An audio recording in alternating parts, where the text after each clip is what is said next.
نکاح کے وقت جب لڑکی سے اجازت لیا جائے تو اجازت کے وقت کنواری لڑکی کا سسک سسک کر کے رونا یہ کس بات کی دلیل شمار کیا جاتا ہے؟ چنانچہ اگر ولی کے اجازت لیتے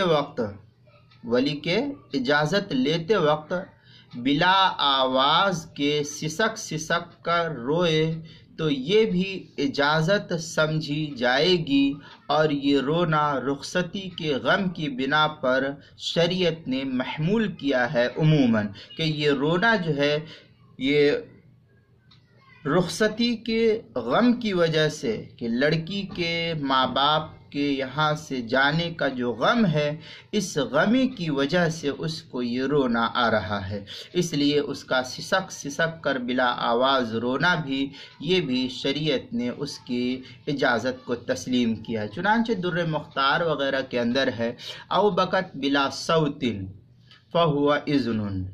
یہ در مختار چوتھی جلد 160 اور 161 صفحہ پر جو زکریا بک ڈیپو دیوبند کا ہندی نسخہ ہے اس کے اندر۔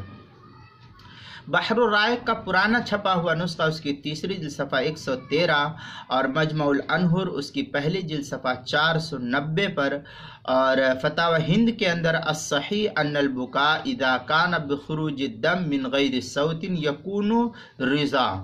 یہ فتاوی ہند کی عبارت ہے، پہلی جلد صفحہ 287 صفحے پر۔ فتاوی تاتار خانیہ میں بھی ہے، چوتھی جلد صفحہ 120، مسئلہ نمبر 5699 جو زکریا بک ڈیپو دیوبند کا ہندی نسخہ ہے اس کے اندر۔ اسی طریقے سے کتاب المسائل کی چوتھی جلد صفحہ 101 اور صفحہ 102 پر بھی عقد نکاح کے مسائل میں اس کی تفصیل موجود ہے۔